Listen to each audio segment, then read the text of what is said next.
Salut tout le monde, le débrief commence maintenant pour le match de Real Madrid face à Atlético de Madrid pour la 8e journée de la Liga espagnole. Cette soirée, on a vu un match, un derby acharné, comme on aime, haché, avec beaucoup de duels, beaucoup de tensions. Vraiment, c'est le sens même du mot derby dans les matchs.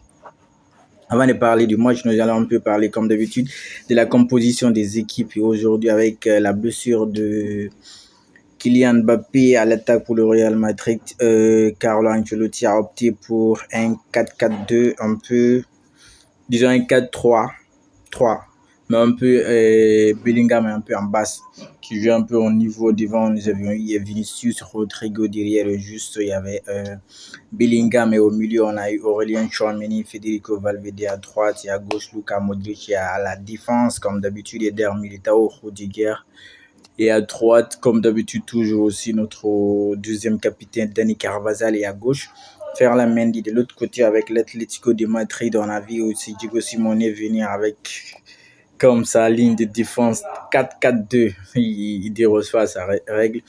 C'est l'école généreuse après tout. On lui a connu dans ça pour une équipe qui sait défendre et qui sait faire le bloc bas. Devant, il y avait Antoine Griezmann et puis Alexander Sorloth, le nouveau recrue. Et puis au milieu, on a eu Marcos Llorente et l'anglais Conor Gallagher. Et à côté de Conor Gallagher, on a eu Julian Alvarez, et de l'autre côté, Rodrigo de Paul. Un milieu à 4. Derrière, il y avait au niveau de la défense centrale le nouveau défenseur aussi recruté, l'Espagnol, le Normand. Et José María Jiménez aussi à la défense centrale, c'était les deux axiaux. Et le latéral gauche, c'était Reinildo et Nouhel Molina. De l'autre côté, au but, c'était Jan Oblak. On a remarqué ici que le capitaine était sur le banc. Donc le match a commencé. Et puis, disons, le premier mi-temps, on ne s'est pas trop régalé, même s'il y a eu quelques actions. Il y a eu surtout la frappe de Federico Valverde.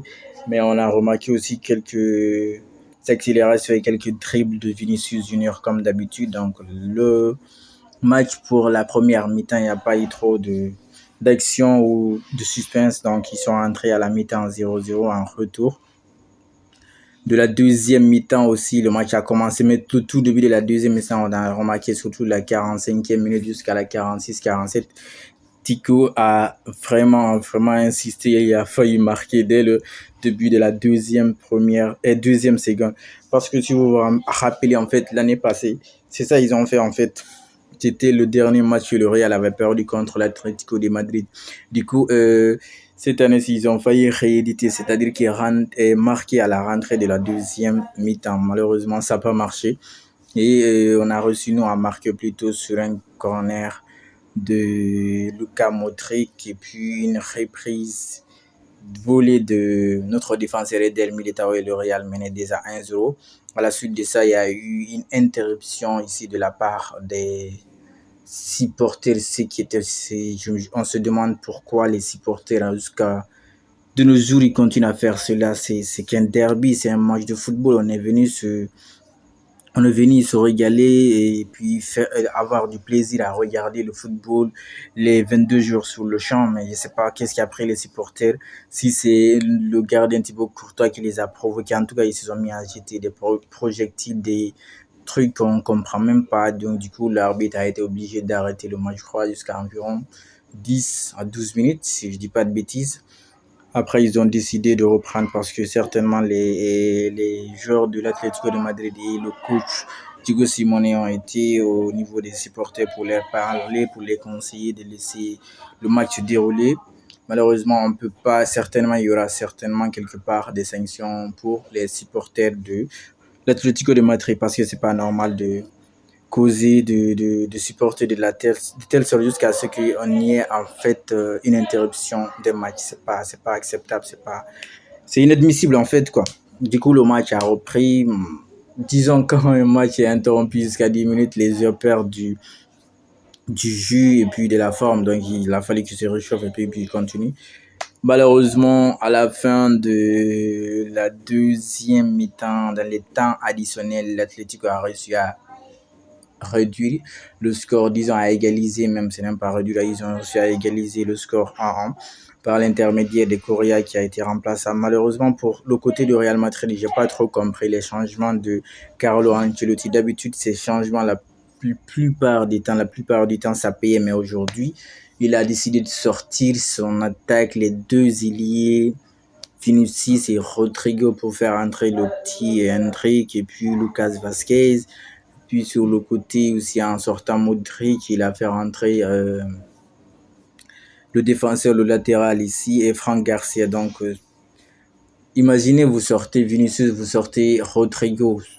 Si certains joueurs se retenaient pour ne pas monter une fois maintenant, c'est les deux là qui sont sortis. Donc ils se vont tous, c'est ce qui est un peu disons, certainement peser d'un côté pour et puis à faciliter l'Atlético de Madrid de monter et puis d'avoir des contre-attaques.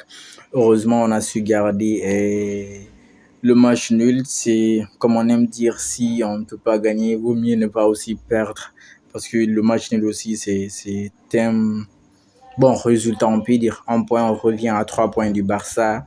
Voilà donc, comme quoi maintenant, Barça a une fois encore disons quelque à une pression derrière parce que en cas de faux pas, le deuxième revient à la hauteur du premier, donc comme quoi ça se doit pas. Si vous ne savez pas comment la Liga va gérer cet incident-là, parce qu'aujourd'hui on a vu en Angleterre par exemple le derby, même si c'est pas le vrai derby, mais en tout cas un grand match entre Manchester United, même s'il a été inexistant face à Tottenham. Les supporters de Manchester United, c'est pas parce qu'ils ont perdu, ils se sont pas permis de faire ce que les Madrilènes de l'Atlético ont fait aujourd'hui. Malheureusement, c'est pas valable pour tous les autres. Donc, évitons à la longue ce genre d'incidents. Vivons le football comme on l'aime. Allez, on se dit au prochain débrief. Le Real vient d'enchaîner, je vais oublier de souligner ce stade parce qu'en fait, il est très très important de la part du Real Madrid parce que vous imaginez, le Real, depuis ça fait maintenant 1 an, le Real Madrid n'a pas perdu, soit 40 matchs sans perdre. Il nous reste 3 matchs pour égaliser le record du Barça et Vinicius Junior aujourd'hui, en fait, en donnant une passe décisive à Eder Militao, rejoint en fait les Yamal, Bukayo Saka ou encore Joao Neves et puis Omar Marmouche parmi les meilleurs passeurs de toutes compétitions confondues pour les 10 ans, pour les 5 grands championnats en Europe. C'est une bonne stat, c'est le futur du Ballon d'Or. Une fois encore, merci et on se dit au prochain débrief. Allez, abonnez-vous et puis veuillez partager s'il vous plaît. Ça va me donner de la force. Au revoir.